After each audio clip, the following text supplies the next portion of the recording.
Assuming you have your books, open to the forward to the second edition.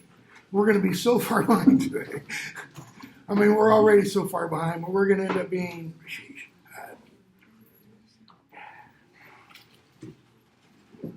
It's not funny how far. I don't want to spend like more than maybe 10 minutes on this. I've talked a little bit about how, after Tolkien wrote The Hobbit, he got letters asking him for more information, more stories about hobbits and dwarves and elves and all that kind of stuff. And he kind of discusses that a little bit at the beginning of this.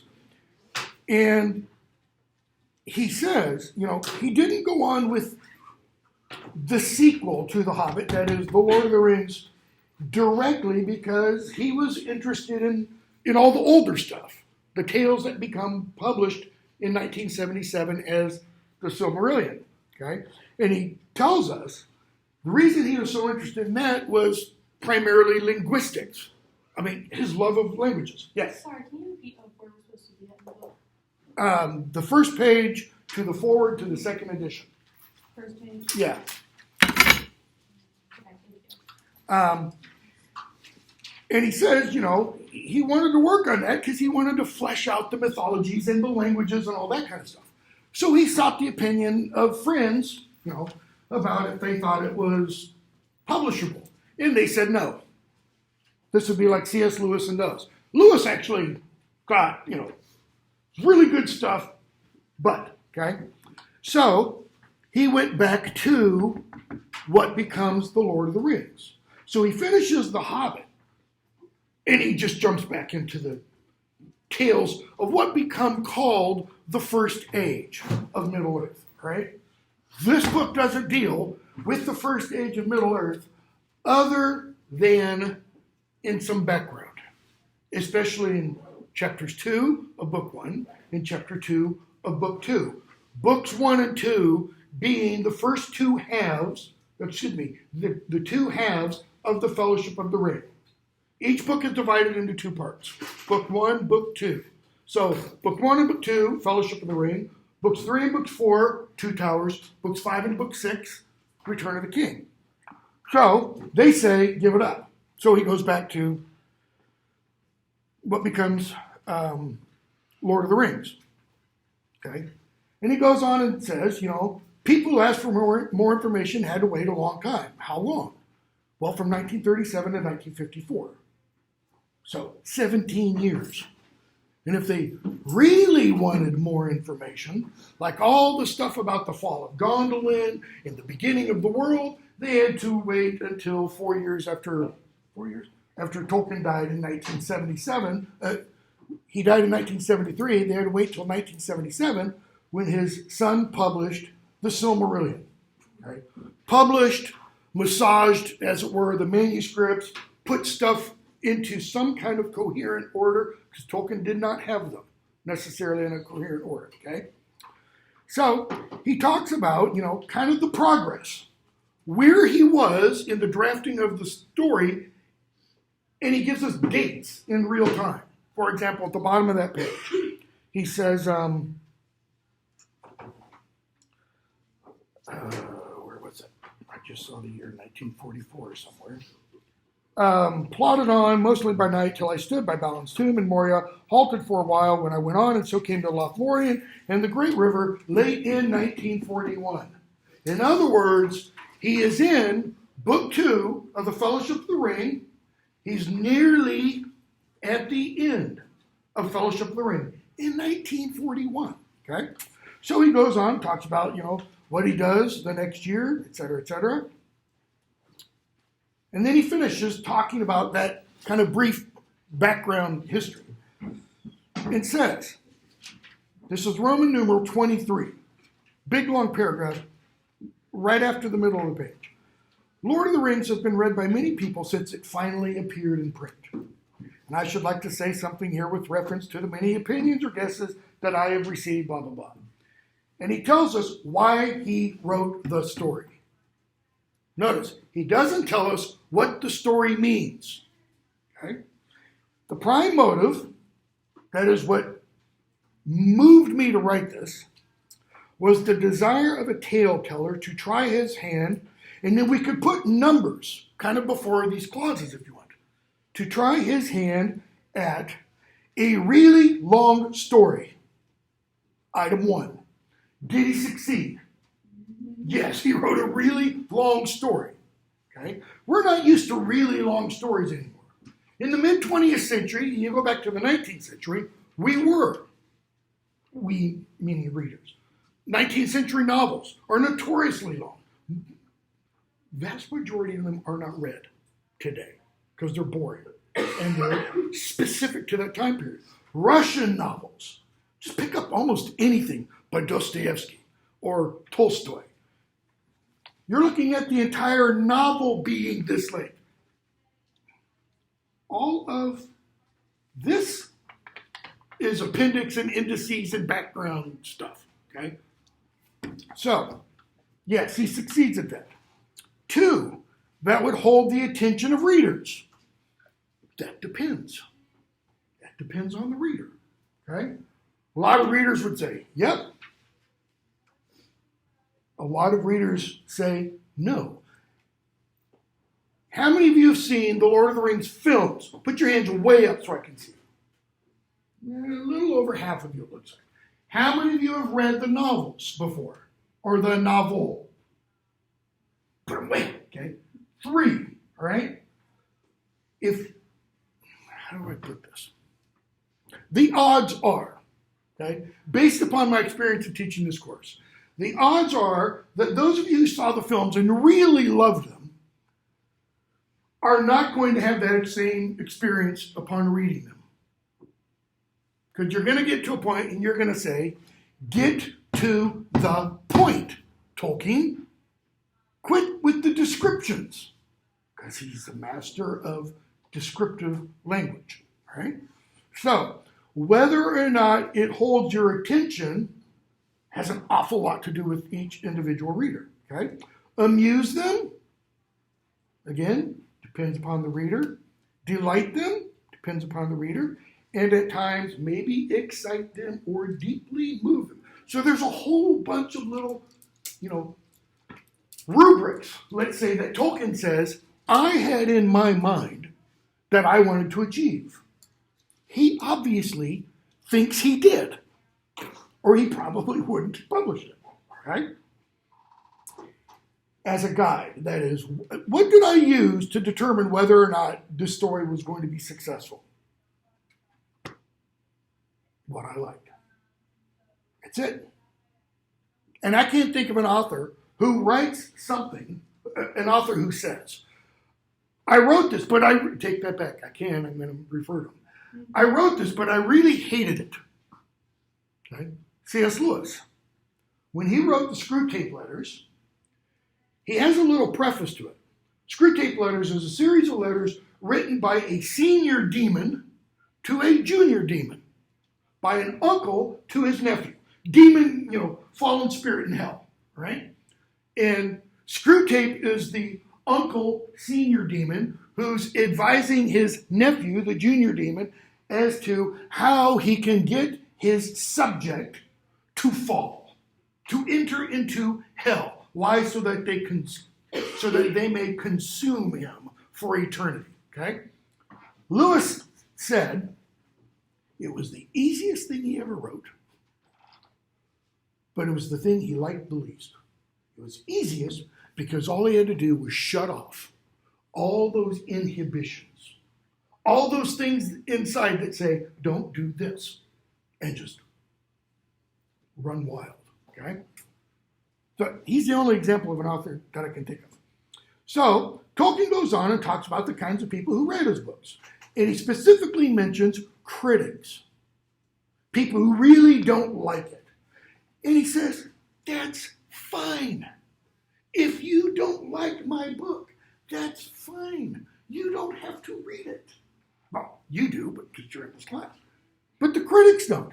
And he says, guess what? I don't like their books.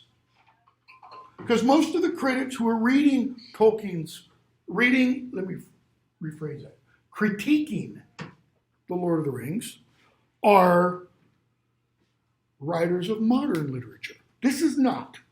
I mean, yes, it's modern literature. It was written in the mid-20th century. It's not modern literature in the sense of its thematic subject, okay?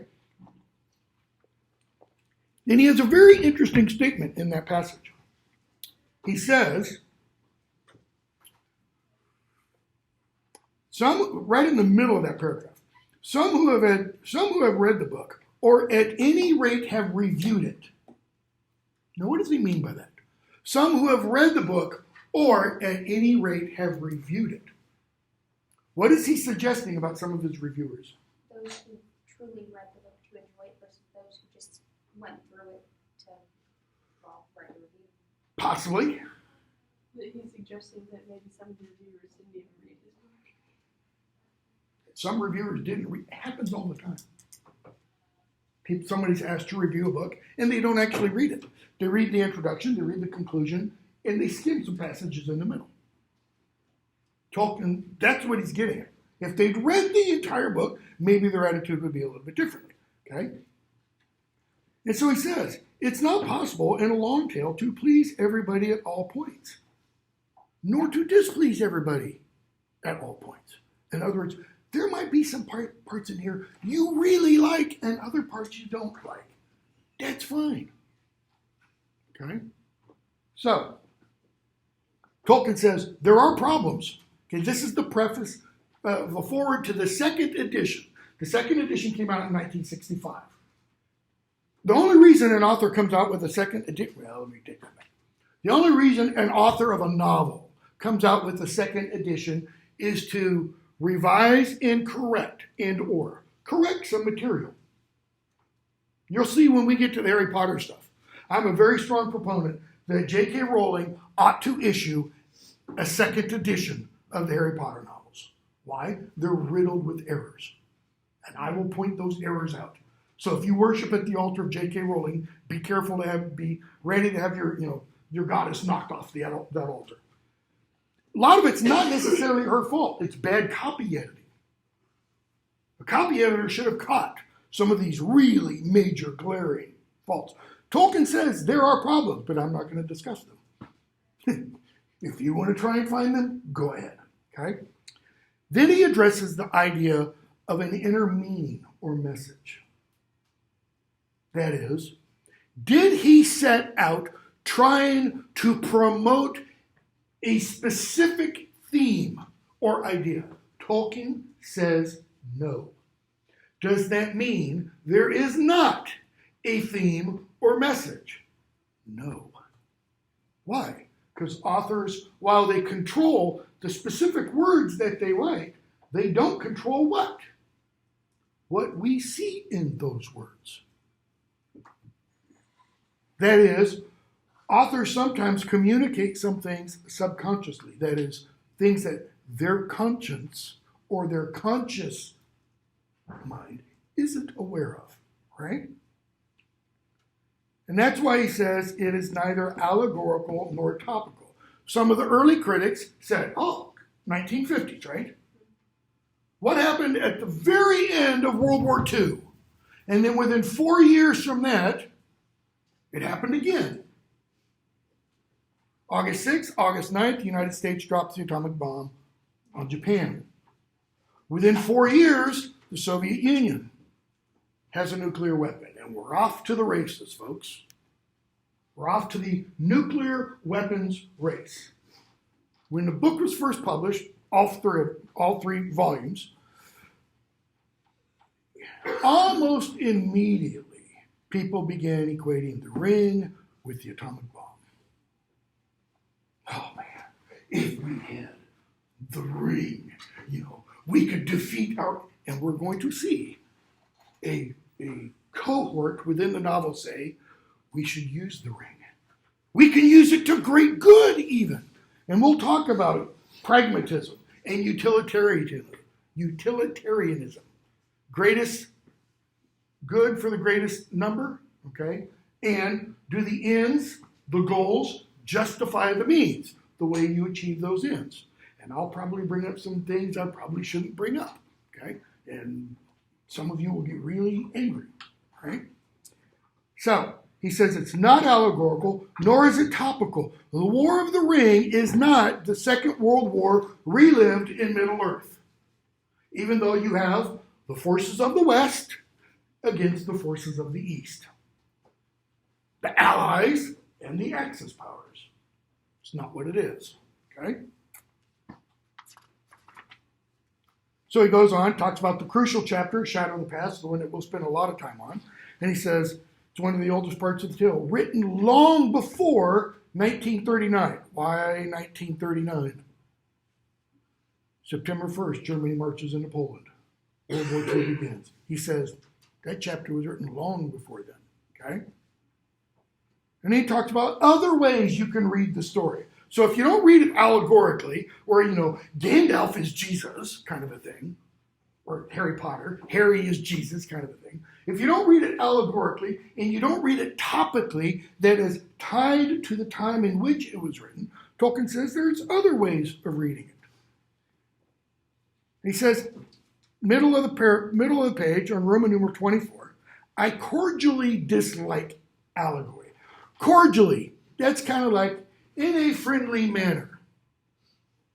He didn't like C.S. Lewis's Chronicles of Narnia. And it wasn't only because Lewis puts Father Christmas in Narnia. It was too allegorical for Tolkien. Lewis would say it's not allegorical at all. Okay?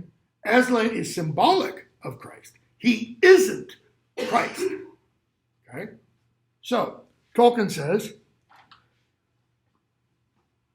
I much prefer history, true or feigned. Feigned, imaginary history. Give me an example of imaginary history.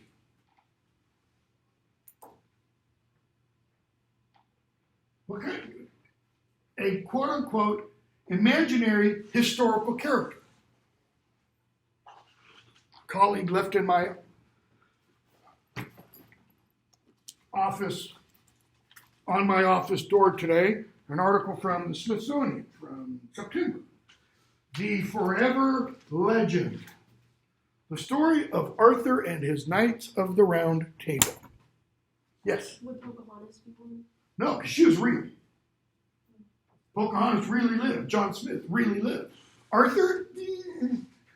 We're not sure. I think the article's going to go on and talk about, some people suggest Arthur really lived. Okay? Well, there was a real Vlad Dracula. Merlin. He's part of the Arthur myth. Okay? The whole Knights of the Round Table stuff. There are other, Sinbad the Sailor from the 1001 Nights. Probably entirely mythic. Achilles, Ulysses, all the heroes of the Trojan War and the Aeneid by Virgil, Aeneas, okay? None of those folks are probably real. Notice I'm going to hedge. They might be. There's another thing in the Smithsonian recently about an archaeological discovery a few years ago on the Isle of Crete, I think it was, in a place, a field, an olive grove near the town called Pylos. Pylos is a place that figures in the Iliad and the Odyssey. And the guy that's discovered there, the authors are kind of suggesting might be one of the kings that's mentioned in the Iliad and Odyssey, which immediately takes that from myth and drags it kicking and screaming into history. One of the things Tolkien does in here, and I usually skip over it entirely in the beginning chapter, this is why we're going to be way behind, because I'm not going to, is he talks an awful lot throughout the pages about myth and story and legend and fairy tales and wives' tales and their reality or not, or their rootedness in history. Notice, rootedness. How does a tree grow? It sends around roots, right? It's got to be in the ground, but then what does it do? It sends everything up above, okay? And the idea there is that down there in the soil, there's something real. There's something connected to our reality, but then it grows. You know, play the telephone game where you whisper into somebody's ear, they whisper to the next person. We can go all the way around the class. I can say something to her. By the time it reached back there, it would not be what I said to her. Why? It grows. As he says, the tale grew in the telling. Okay? So, Tolkien says, I like history, whether real history or feigned history, with its varied applicability. That is, we can apply it to what? To the thought and experience of readers. That's you guys. See, allegory, if this were an allegory, Tolkien would be telling you, this is what the Lord of the Rings means, and you cannot disagree with it. He actually says in a fairy story essay, in an allegory, the author is God. Try to argue with God. Assume for the moment one believes in God. You can't. Period. End of discussion. Job tried. Read the book of Job. How's it end? Sorry. Don't mean to offend. I spoke of that which I knew nothing of. You know, the piece of clay can't say to the potter, the example that's used in Job, stop, I don't want to be that. The potter goes, really? You know, and throws the clay off the spinning wheel. So, that's why Tolkien says, I think that many confuse applicability with allegory. One resides in the freedom of the reader. What does that mean? It means we can read something and we can apply it. We can see its, let's use a word that's really popular in higher education over the last 20, 30 years. We can see its relevance to the real world. Okay? Or you have allegory, which has the purposed domination of the author. Where the author says, this is what it is, period. You cannot disagree. Okay? So he says, an author cannot, of course, remain wholly unaffected by his experience, but the ways in which a story germ uses the soil of experience are extremely complex. What does he mean in that sentence? I can't control everything up here. I don't know how the story totally, completely gets to where it is. And that's why he brings up, by 1918, all but one of my closest friends were dead. The point is, that affects somebody. You might not be able to put into words how that affects you. Just off the top of your head, wild guess. How do you think that would affect your outlook on life? It'll make more pessimistic. Yeah, maybe darken it a little bit so that you see, maybe two things. One, life, merely the fact of being alive, is really precious. Simultaneously, it's what? Keep going. Dangerous and fragile. I mean, it's like snuffed out in a moment. And we're going to see a character see that happen. Okay? And we're going to get a description of what the character sees, kind of from the character's perspective. And he's going to kind of go, I don't like war. This is not, ooh, glory kind of a thing. Okay? So, okay, we'll stop there.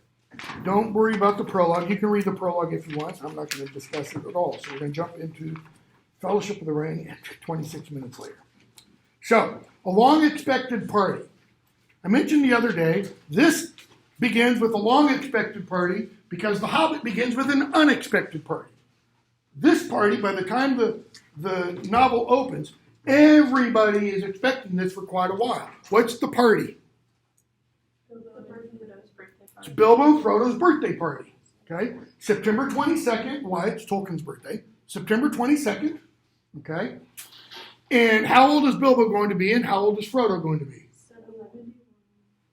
Bilbo's going to be 11-1.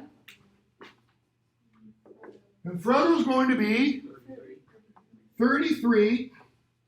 That equals 144. That's the number of people that will be invited to the party. Why? In Hobbit fashion, you give away birthday presents on your birthday. So everybody in here start announcing when your birthdays are, and the rest of us will accept, right? Unfortunately for you, my birthday's not this semester. So, why is he doing this? It's all to make it easier for him, Bilbo, to get rid of the ring. We find out towards the end of the chapter, right? Well, we get some background. The events here are happening when? 60 years after The Hobbit. So 60 years after the ring was found. 60 years after the ring was found. Okay? Bilbo was 50. At the beginning of that, 51 by the end. Now he's turning 111. Only problem is, he doesn't look any different than he did at 50. That's not normal. Immortal. Not immortal. Because immortal means literally what? Not dying. Yeah. It's not that he's not dying, he's, as he puts it, well preserved. Yeah, I was going to say it's more like prolonging his life and pushing off his death. Like how, I don't know if you know the character Gollum at all in the story. Yeah. That he's alive. But is he well? And He's a little twisted. when we get to the next chapter, Gollum is over 600 years old. He was one of the Hobbit. It's just the ring. And he was a hobbit, yeah. Okay? So the ring grants long life. Doesn't grant endless life. Okay? We're going to talk about that with the second chapter. So we find out when Bilbo adopted Frodo and all that kind of stuff. And we find out, Bilbo and Frodo's background, etc. So we're going to skip a bunch. Skip all the beginning. They have the party. Bilbo gives his little speech, which isn't that nice? I like some of you more than you deserve, and others of you less than you deserve. And those people sitting there going, wait, which am I? Does he like me more than I deserve? And Bilbo says, I'm leaving, I'm going now, and he disappears, and Gandalf shoots off wonderful fireworks. Gandalf meets him back at Bag End, at his home. Okay? And Bilbo's like, you always have to stick your nose in things, don't you? That little bit of fireworks. And he says, yeah, I didn't want people to, what? Wonder how you disappeared. So he gives a big flashbang. Makes it easier. So, page 32. Bilbo tells him towards the bottom of the page, about 2/3 of the way down. I am old, Gandalf. You're going to hear me say Gandalf and Gandalf. Okay? Should be more Gandalf. I am old, Gandalf. I don't look it, but I'm beginning to feel it in my heart of hearts, well preserved. I'm all thin, sort of stretched, like butter that has been scraped over too much bread. It's a beautiful, well, maybe it's not. It's a beautiful image when you think about it. Okay? Big piece of bread, little tiny bit of butter. And he's sitting there, trying to scrape. That's what the image is. Okay? That can't be right. Something's wrong. Gandalf's like, nope, it's not right. Something does need to change. Okay? So he says, I've left everything to Frodo. Top of 33. Everything? The ring as well? You agreed, remember? Yeah, I suppose so. Where is it? It's in the envelope. There, on the mantle. He goes, what? Surprise, surprise. No, it's not. It's still here in my pocket. And why shouldn't it be? Why shouldn't it stay there? Gandalf looks at him and says, come on, Bilbo, leave it behind. Don't you think you should? Yes, no. Now it comes to it. I don't want to. Okay? You're always badgering me. Notice, what's happening to Bilbo? He's getting a little defensive. Okay? Gandalf, I had to badger you. Why? Magic rings are, well, magical. Okay? In the fairy story essay, Tolkien talks about magic. And he says magic, he defines magic. He says magic is the domination of wills and things. Domination. And he contrasts it with what he calls enchantment. Because he argues there, fairy stories provide us with enchantment. Okay? What is enchantment? The French have a phrase, which, French gentlemen, if there are any anymore, will meet a beautiful woman and they'll say, enchanté. Anybody know what it means? Enchanted. But that's what it is. What does it mean? Yes, that the person who says enchanté is in awe of the other person. Keep going, though. It's like, I am under another word Tolkien uses, your spell. You have control of me. It's like, issue your command. And you go back to medieval literature where the knights do what? They kill the dragon, slay the ogres for the love of their lady, etc. Okay? That's enchantment. Enchantment in the real world is, come here, look at this thing. Look how wonderful it is. You want to share an experience with somebody else. Okay? Magic is merely saying you will share this experience. And if we were to jump to the Harry Potter novels, what would I do? I'd pull out my wand and I'd go, Imperio. The Imperious Curse. What does it do? Causes the caster to be able to control who the caster. It takes the will away from the person who's put under the curse. So they no longer have free will. They no longer have any choice. Okay? Magic, the domination of wills and things. Looking at that, if I were a wizard and this were a wand, and I said, Wingardium Leviosa, then the natural state and properties of this would no longer exist. Because I would make it float. And it would violate what? The law of gravity. Okay? So, magical rings are magical. And they are rare and curious. Okay? I think you've had the ring long enough, Bilbo. Give it up. Bilbo, why? What business of yours? What do I do with my own thing? It's my own. I found it. Gandalf's like, chill, man. If I am angry, it's your fault. It's mine, I tell you. My own. My precious. Yeah, my precious. And he channels his what? Why did I use that voice? That's his Gollum. Gollum is his alter ego, in one sense. Or you could say, Gollum is what each one of us has lurking inside.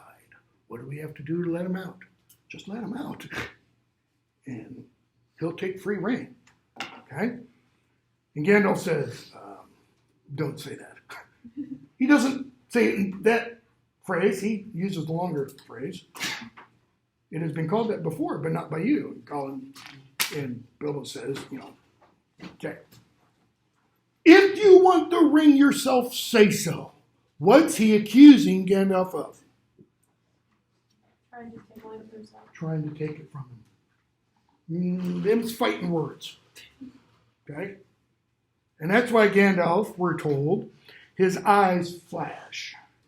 It will be my turn to get angry soon. If you say that again, I shall. Then you will see Gandalf the Grey uncloaked. And he takes a step towards Bilbo, and we're told he seemed to grow tall and menacing. His shadow filled the little room. Okay, now just think of the scene literally as it's physically described. First of all, how tall is Bilbo? Way taller than the Hobbit.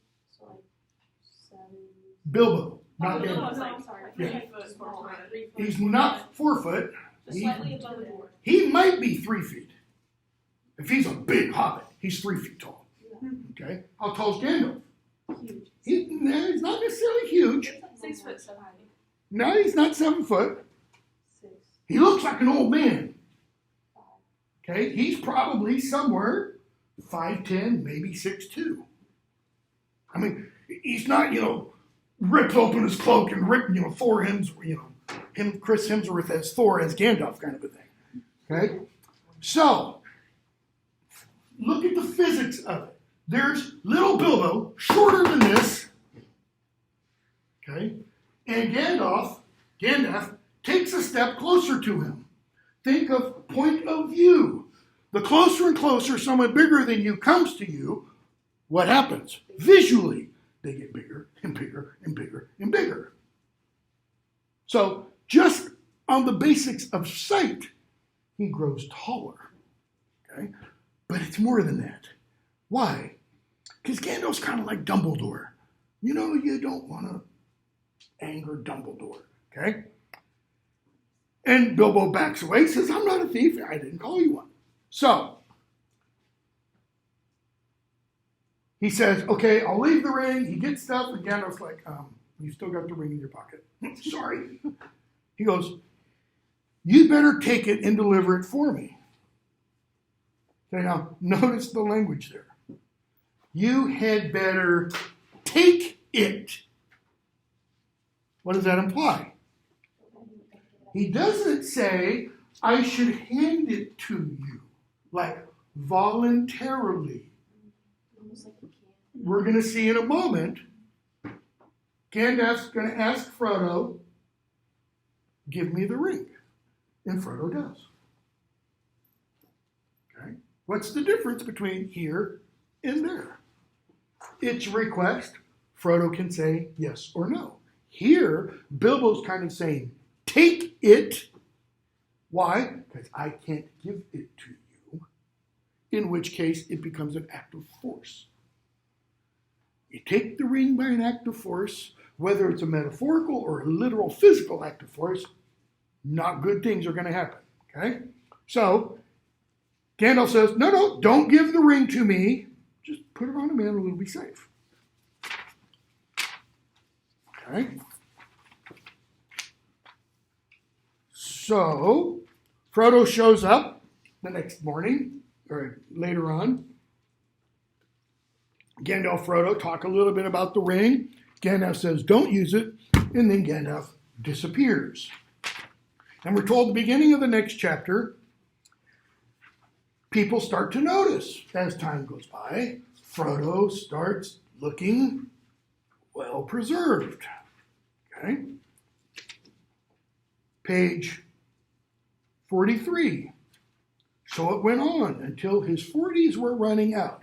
So it opens when he turns 33. So I take when his 40s were running out to mean at the minimum 12 years have gone by. And he's in his late 40s, 45 and after. And we get little descriptions of, Gandalf shows up. He, sometimes he sticks around for a few days. Other times he'll show up once every 2-3 weeks, a month, etc. And then he's gone for a long period of time and such. Bottom of 43. Rumors of strange things happening in the world reach the Shire. Okay? Dwarves on the road in unusual numbers. Elves passing through the Shire going west, going to the Grey Havens to sail over the sea, never to return. Okay? Some even spoke of the enemy in Mordor. Do we have an equivalent in our real world to the enemy in Mordor? No. North Korea doesn't count. China doesn't count. Russia doesn't count. Even if you went back to World War II, Germany under Hitler, no. It's not the same. What would it have to be like in our real world to be the same? Imagine a place. Who would be in charge? The devil. Satan! The enemy. Satan, literally, what does it mean? The adversary. The enemy. Okay? It's literally what the name means. So, we're told, top of 44, that name the hobbits only knew in legends of the dark past. Notice, legends are what? Stories. Are they true or false stories? Depends on who believes it. Depends on who believes them. It depends, right? dark past. Why is the past described as dark? Just bad things happen. Could be because of, bad stuff that happened back then. Why else? There's no light. What do you mean by there's no light? I mean, like, for example, the wizards give off this light, and the other one is. Okay, possibly. But I feel like light represents like hope and like safe and security, and there's True. none of that there. Light also represents knowledge. Yeah. What happens the farther back in time you see? Do you know what I mean? It gets dimmer and dimmer and dimmer. Our knowledge, we know pretty much. We could, look at all the newspaper accounts, if you accept the media, and say what happened yesterday. Or say what happened on 9/11/2001. What about when you go back to the founding of the United States? Let's say 1774.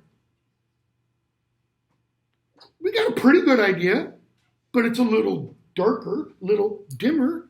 Why? It's not a living memory. Nobody's alive today who can say, I remember. Go back 1,000 years before that. And you were in the middle of what Renaissance thinkers called the Dark Ages. Why? Learning was dead. It's not that everybody didn't know how to light a candle, there was no learning, there was no knowledge. So they thought, all right? So that's what's meant by the dark past, like a shadow, and notice the imagery, like a shadow in the background of their memories. Well, what's the problem with a memory? Somebody in government does something wrong, let's say. And 2 years later, there's a congressional inquiry, or they get hauled before court. It doesn't matter what party, what do they famously say? I don't recall. When they, in reality, may literally recall it like it was yesterday. What's the problem? We don't have veritaserum. Harry Potter. We can't inject somebody with that and say, tell the truth. And you spill out. Nope. So notice, that's the last word in the phrase. Shadow in the background. Notice if it's in the background, then it's not what? It's not in the foreground. It's not the thing you see the most clearly. So it's a shadow hidden behind the background of something that's already dim and being forgotten, the memory. So what really does that name and place convey to a modern, contemporary hobbit? It's a fairy tale. It's not real.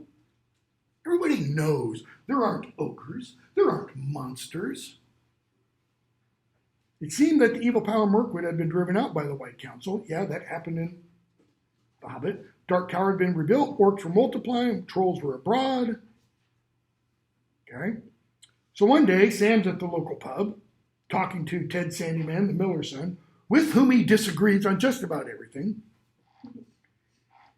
And Sam brings up, because Sam's talking about stories and rumors he's heard. Bottom of page 44.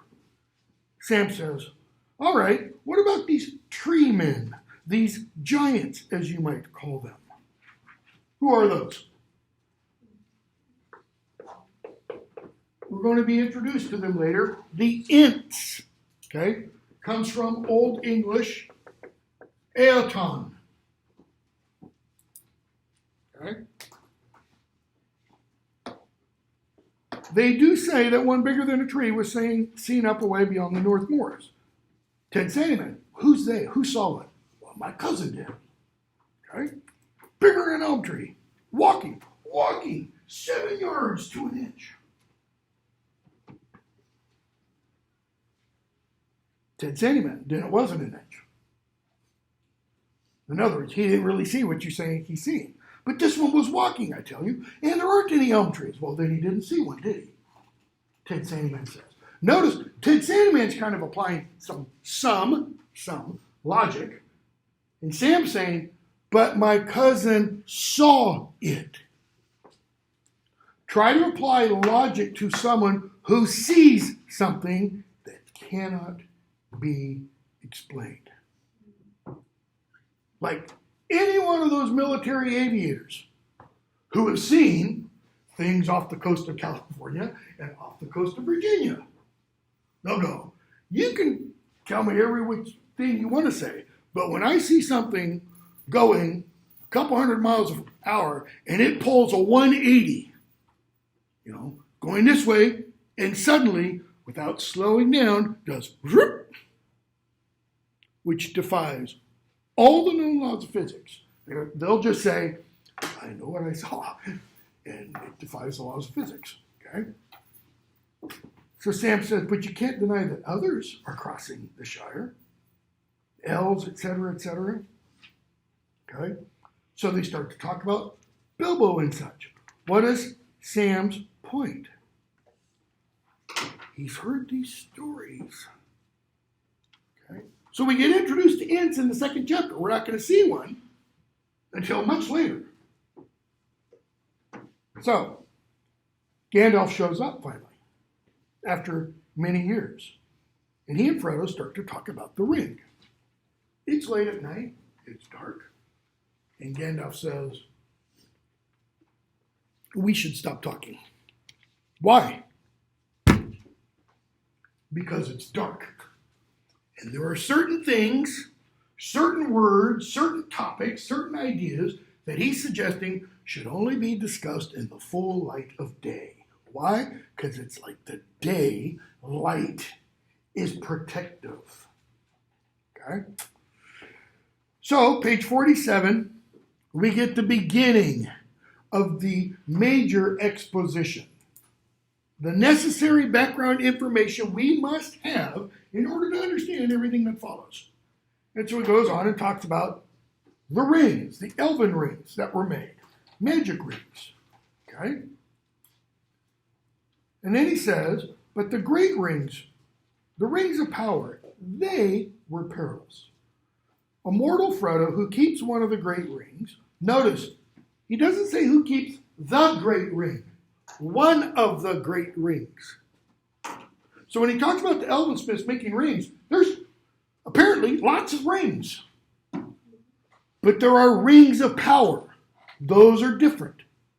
Okay? Those are the rings that are talked about in the little poem. A mortal Frodo who keeps one of the great rings does not die, but he does not grow or obtain mortal life.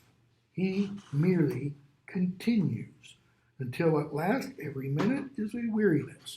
In other words, he becomes like less and less and less butter spread over more and more and more bread. Look at almost all the tales of immortality. And that's kind of the experience the immortal has. Life doesn't become better, richer, fuller, more enjoyable each day of living. How many of you have been awake before for 24 hours? 36, 48, 72. I used to drive back and forth, finish my college education down on Lookout Mountain, a small liberal arts Christian school. Lookout Mountain, I'm from San Jose, California, Silicon Valley. Okay? I didn't live in Chattanooga, so I'd drive back and forth at the end and beginning of semesters. And I did that nonstop, without sleeping. It's like 2,500, 2,600 miles. If I was going really fast and didn't get stopped, no tickets, I could do it in about 35, 36 hours. But by the time I would get there, I'd be so jacked up on no-dos and coffee and Coke, it'd be like, like that. And then I would crash. Like, crash, okay? That's kind of what Gandalf's saying. If you've been awake before for 24, 36, 48 hours, what starts to happen? You start seeing things, your brain starts shutting down, your body. Now imagine that for 100 years, 200 years, 500 years, 1,000 years. We're going to meet Aragorn in a little bit. Well, take that, not today. He's 87. He's 87. Okay? Gandalf's well over 1,000. Elrond's over 6,000 years old. Galadriel's really old. Arwen, okay, Aragorn's fiancée, is over 3,000 years old. She's not a spring chicken anymore. She looks like it. She looks like, she's 19, 20. It's just, she's elvish. Well, half elvish. Anyways, so, if he often uses the ring to make himself invisible, he fades. Fades. He becomes invisible permanently and walks in the twilight under the eye of the dark power that rules the rings. Notice, he doesn't die. He's just no longer physically here. He becomes a shade, or she becomes a shade. Yes, sooner or later if he is strong or well-meaning to begin with, but neither strength nor goodwill nor good purpose will last, sooner or later the dark power will devour him. What has Gandalf just told us? If you are a mortal and you possess one of the rings and you use it, what will happen eventually?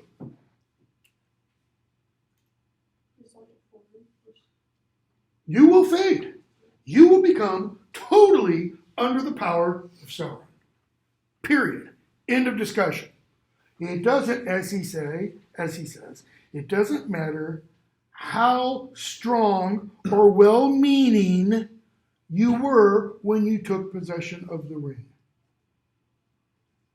So let's go topical, what Tolkien talked about. If the ring is the nuclear weapon, here's the atomic bomb, what would that mean from this context? Or nuclear power? Or you could throw in all kinds of things. Gene splicing, genetic engineering, various kinds of, medical experimentation. He is suggesting what about it? Ultimately, it won't be good. Okay? How terrifying. Sam's out there cutting the yard. How long have you known all this? Or how long have you known this? Or how much did Bilbo know? Okay? He said Bilbo didn't know anything more than he told you. Okay? Frodo asked again, bottom of that page, 47. How long have you known all this? Gandalf, known? I have known much that only the wise know, Frodo. Notice he says, how long have you known all this? He's essentially saying, Gandalf, how long have you known everything that you know? And Gandalf kind of slaps him down. That's why, I have known much that only the wise know, Frodo. Shut up, little peon. There's things I know that you'll never know. Oh, you mean about the ring? Well, I still don't know, you might say. What's he mean by that? He's not sure. Why? What does he lack? What kind of knowledge? Keep going. Proof. Proof. He doesn't have proof. How can he get it? Well, he's going to tell us. Okay. When did I first begin to guess? The year the White Council drove Sauron from the thing. He mentioned Saruman White and such. Okay.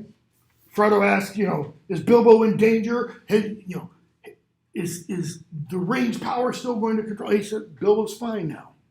Why? Once he gave up the ring, the effects of the ring started to wear away, like an addiction. What's the first cigarette?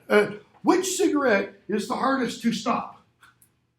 The first one. Or which drink is the hardest one not to take? The first one, if you're an alcoholic.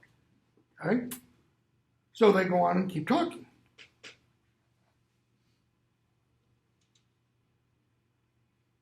Page 49. Gandalf talks about it would be a grievous harm to the world if the Shire and all the stupid little hobbits in it were to be enslaved.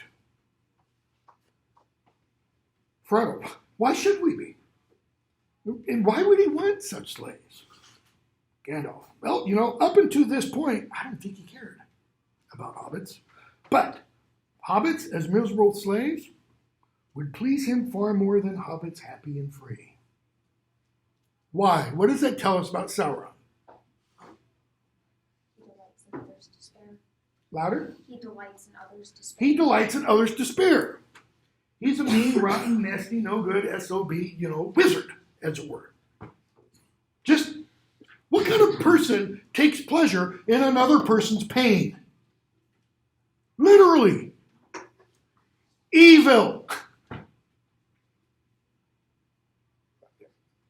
What's a dead giveaway for a future serial killer?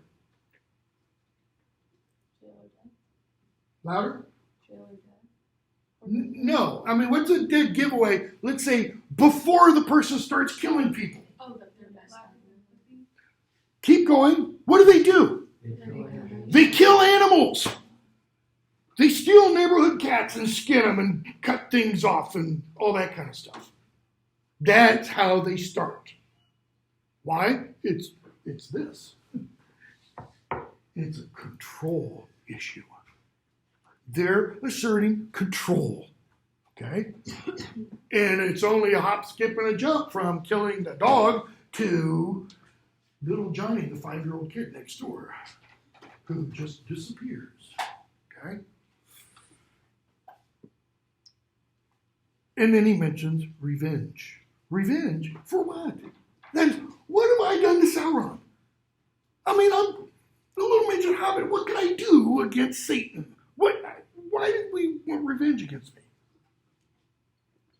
What's it have to do with the ring? Everything. Give me the ring for a moment. Notice, he doesn't say, Frodo, give me the ring. Chant, enchantment, intonation. No, it's for a moment. I'm going to give it back. So Frodo pulls it out, and notice, he kind of has some difficulty. He doesn't, sure he is. He pauses. Why? Because the ring's saying, no, don't.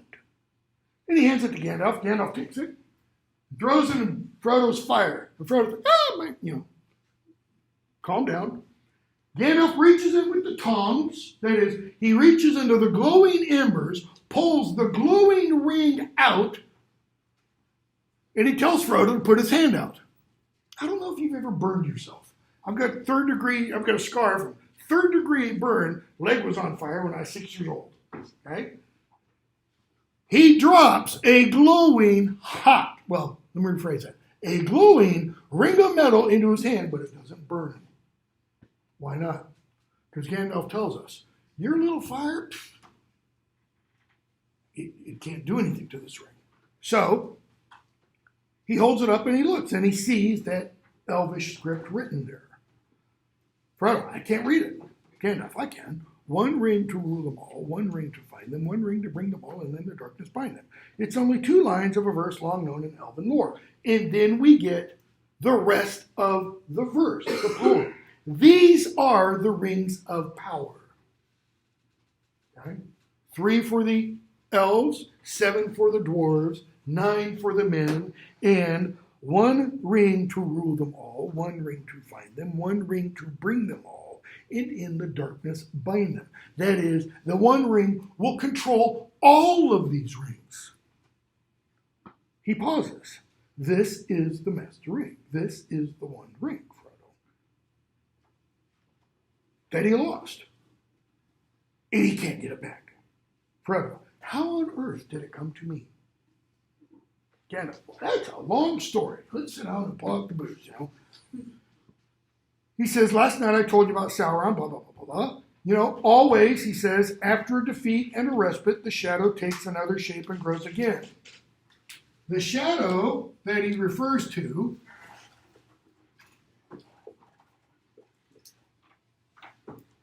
does not equal Sauron.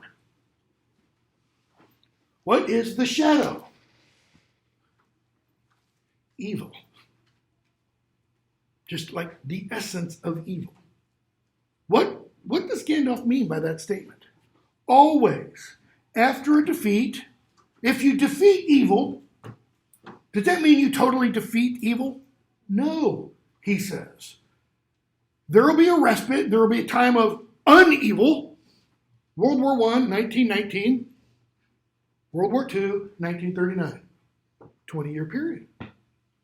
World War II, 1945. Korea, 1950. Korea ends 1953. Vietnam begins in the late 50s. We don't get involved until the 60s. You know, there was a reason, there was a period in ancient Rome called the Pax Romana, the Peace of Rome. Because it was a period of like, I don't remember, 20 or 40 years when there wasn't any war.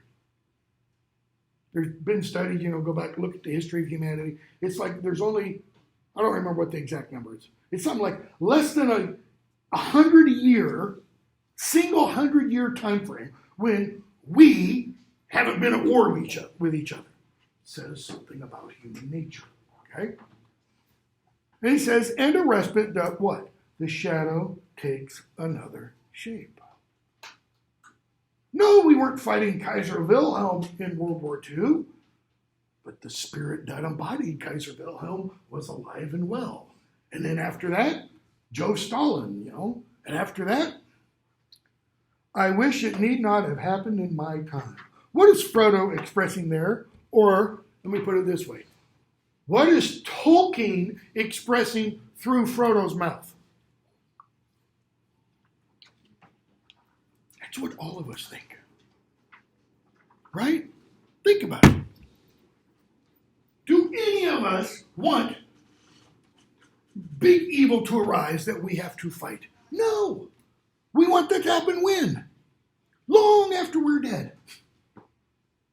Imagine for a moment putting yourself in George Bush's shoes. The morning of September 11th, he's sitting in an elementary school in Florida. I think it's Jacksonville.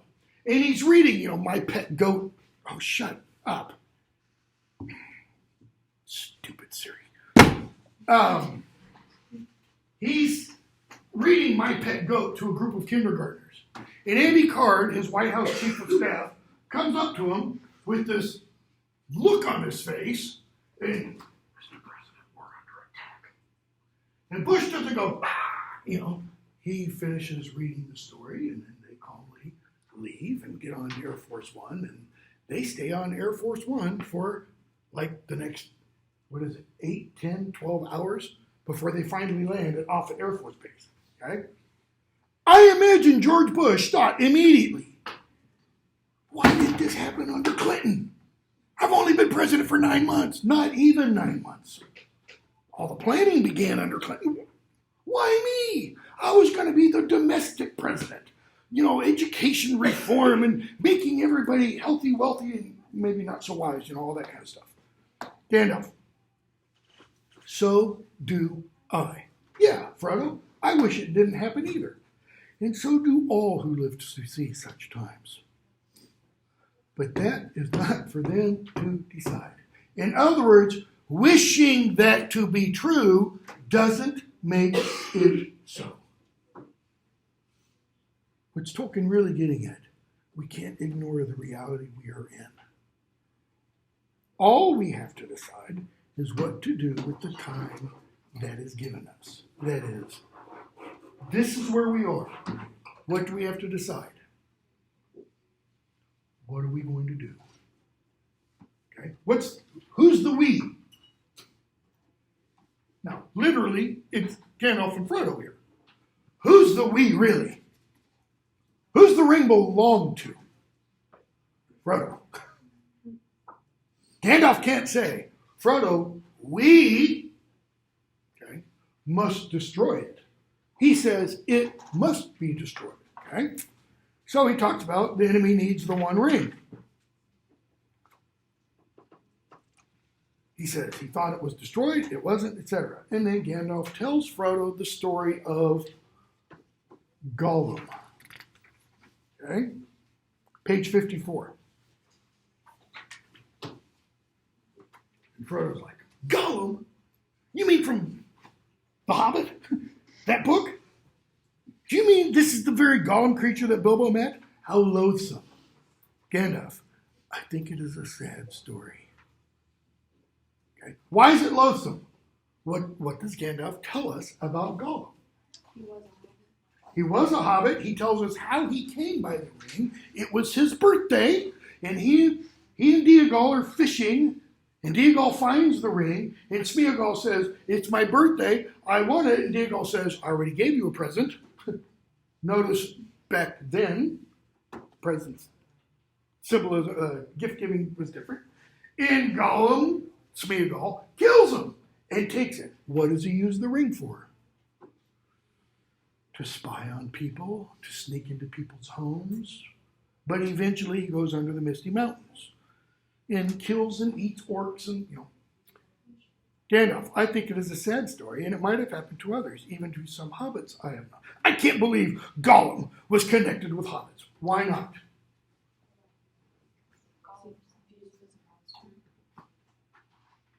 Because he views him as a monster?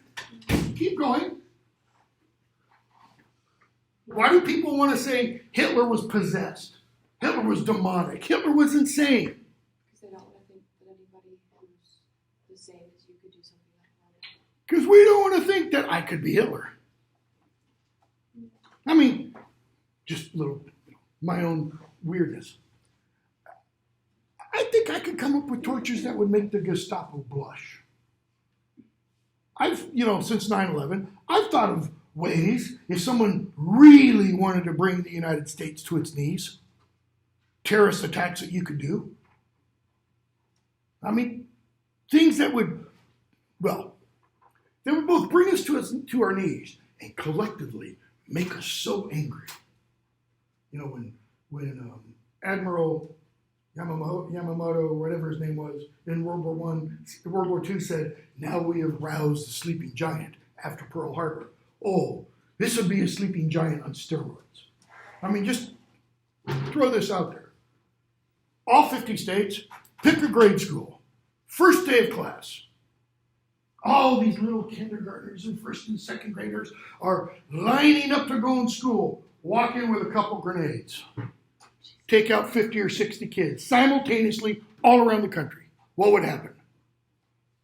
Yeah, there would be a lot of people who would just fall down and weep, and then there'd be a lot of other people who would be, arming up and saying, "Let's go get the bastards." Whoever they are, wherever they are, whether we have proof or not, let's go kill somebody. Okay? Frodo's like, he can't be one of us. We are not capable of that. But doesn't Frodo form a relationship with them? Much later, okay, after some of the stuff we're going to talk about. So, Gandalf talks about Gollum losing the ring. And Frodo can't believe, page 55, how it happened. And Gandalf says the ring of power slipped off Gollum's finger. It looks after itself. It was trying to get home. It was trying to get to Sauron. What, just in time to meet Bilbo? That is, it abandoned Gollum just so that Bilbo the Shire could find it? Wouldn't an orc have suited it better? He's being sarcastic, right? He's treating this whole situation lightly. It is no laughing matter. There was more than one power at work, Frodo. The ring was trying to get back to its master. It had slipped from Isildur's hand. We're going to find out about that in the chapter of the Council of Elrond. And betrayed him. Then when it had a chance, it caught poor Diagal, and it betrayed him. Okay? Top of the next page. 56, Gandalf says, behind all of that, there was something else at work beyond any design of the ring maker. That is, there was something else working in the world beyond Sauron's plots. Okay? I can put it no plainer than by saying that Bilbo was meant to find the ring. Notice that word.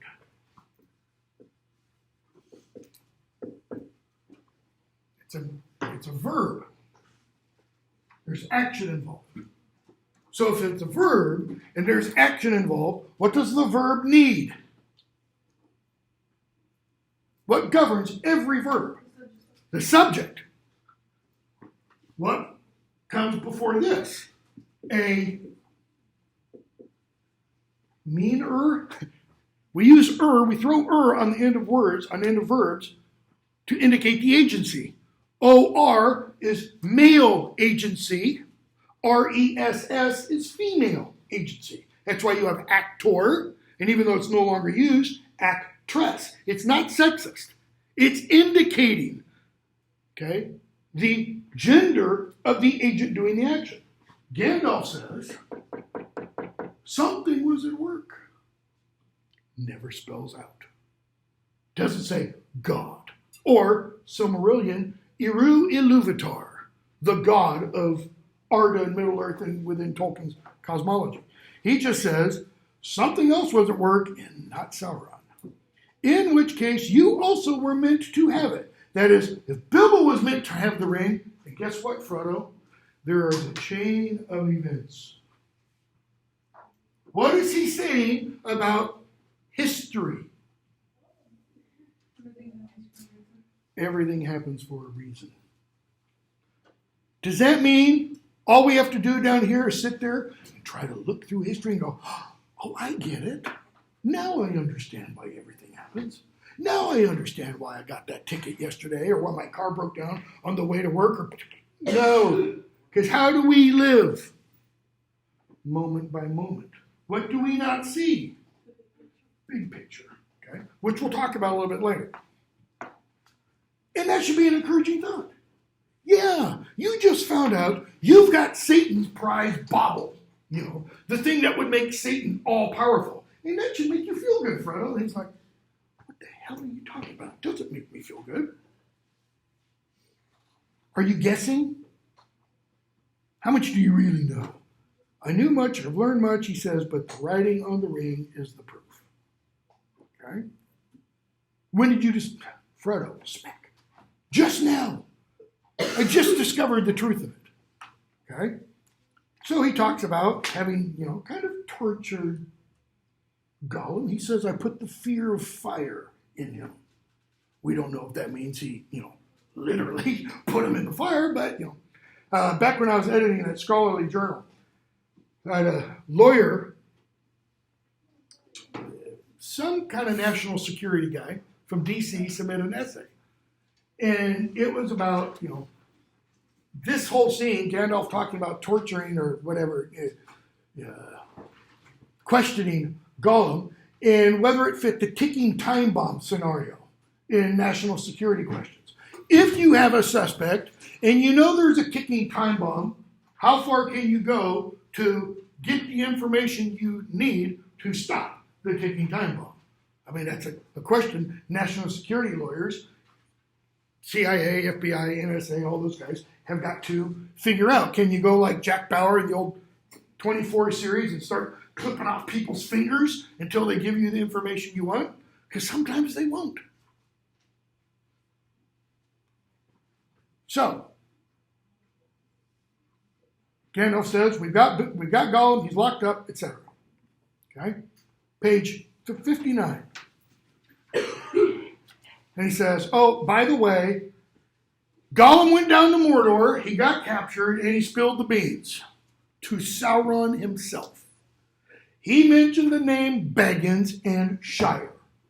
So now Sauron knows Baggins, Shire, ring. See, everything else before that was kind of what? Theory. It was up here. Oh, this is really bad. Now, it's like he knows where I live. But this is terrible. Middle of page 59. Far worse than the worst that I imagine from your hints and warnings. O Gandalf, best of friends, what am I to do? For now I am really afraid. And I don't have time to discuss this the way I would like to. Told you we're going to be way behind. For now I am really afraid. What am I to do? Notice, I'm really afraid. I don't know what to do. And then he says, what a pity that Bilbo did not stab that vile creature when he had a chance. In The Hobbit, Bilbo discovers that the ring makes him invisible. And he has an opportunity to run Gollum through, and he doesn't do it. Why? Because he thinks, I don't have to. I can escape without hurting him. So, what a pity He didn't kill him when he had the opportunity. Gandalf, pity? Interesting kind of he chose that word. It was pity that stayed his hand. Notice, when Frodo said pity, Tolkien doesn't capitalize it. When Gandalf says it, it is capitalized. Not just the first time where it stands at the beginning of a sentence, but then again, it was pity that stayed his hand. Pity and, capitalized, mercy. What's the difference between pity and mercy? What's pity? You feel bad for somebody. You're driving down the road, you're getting ready to get on a highway or off a highway, or you get off an off-ramp and there's somebody at the road there with a sign, hungry, homeless. If you don't feel any pity, my opinion, you can disagree, there's something wrong with you. Okay? And mercy. What is mercy? Not doing something that somebody deserves. Almost the opposite. Mercy is when you have someone kind of in your power and you decide not to do what the person deserves. Okay? You do what? You show grace. You show forgiveness. Or another example, the person on the side of the road. Mercy is stopping, giving some money, or bringing a meal. Why? You're not solving that person's problems, right? They're still going to be hungry after that. What are you doing? You're alleviating the hunger of that moment.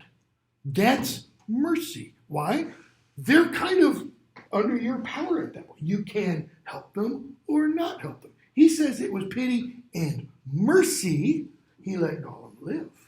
That was an action. Pity is an emotion. Mercy is always an action. Okay?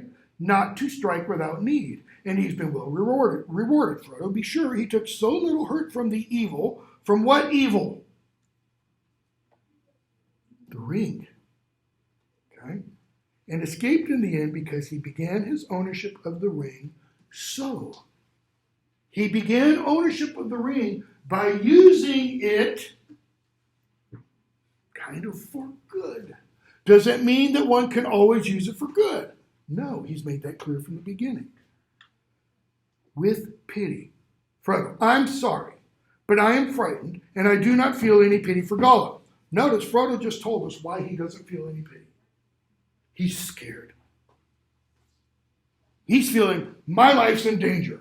What does that cause him to do? Throw up those barriers. Build those defensive walls. Okay? Gandalf, you have not seen him. What's Gandalf suggesting? If you saw him, you would feel pity too. No, and I don't want to. Why doesn't he want to see him? He wants to be able to hate him. He doesn't want to feel pity. Why? It's a lot easier to see your enemy as not being like you, or as not being of the same worth or value as you. Why do we use we? Why do, whatever the culture, why does a culture use racial or ethnic slurs or stereotypes, especially when war is involved? To separate ourselves. Say that again? To separate ourselves. To separate ourselves. The United States didn't refer to the Japanese soldiers as Japanese. They referred to them as Japs or Nips. Or in the Vietnam War, Gooks. That's not even, it's not even an abbreviated form of something. Germans were Jerrys and Krauts. Okay? Why? It makes them totally other, totally separate. And in our world, it dehumanizes. And it's a lot easier to kill something that's not human. Okay? I can't understand you. Do you mean to say that you and the elves, you have let him live on after all those horrible deeds? What does Frodo mean? Now at any rate, he is as bad as an orc and just an enemy. He deserves death. How could you, notice he uses the word let. Let implies Gandalf has what over Gollum. Authority. That Gollum's life is in his hands. He deserves death. Deserves it? I dare say he does. You're right, Frodo. He does. Many that live deserve death. Right? Rapists. I think most people would say, yeah, deserve to die. Child abusers. Spanking is not a child abuse. I mean real child abuse. Yeah. Okay? Serial murderers. Yeah. And some that die deserve life. There are people that die who don't deserve to die. And he's not talking about little kids who get cancer. He's talking about people, I think, I could be wrong, people that are put to death wrongly. Can you give it to them? Frodo, can you bring back the dead? We're going to even hear in the Harry Potter novels, Dumbledore's going to say, no spell can reawaken the dead. Then do not be too eager to deal out death in judgment. Ooh. Why? For even the very wise cannot see all ends. And ends there doesn't just mean the end of the story. It means purposes also, intents. And then he gives us the real coup de grace. I have not much hope that Gollum can be cured before he dies, but there is a chance of it. What does that mean in a real world setting? That's like saying, I have not much hope that Ted Bundy can be, quote unquote, cured. Everybody know who Ted Bundy was? Rapist, mass murderer. That he can be cured before he dies. What would that cure be? But there is some hope of it. Or Osama bin Laden. What's Gandalf's point? I want Gollum to be cured. What's he mean by cured? When you cure meat, what are you doing to it? Louder? Stopping it from going bad. You're stopping it from rotting, going bad, from decaying. You're preserving it for later. What's another word that we use for preserving or curing or healing? Saving. I have not much hope that Gollum can be saved. That's powerful stuff. Okay? All right, we'll stop there. Finish the Fellowship of the Ring if you can.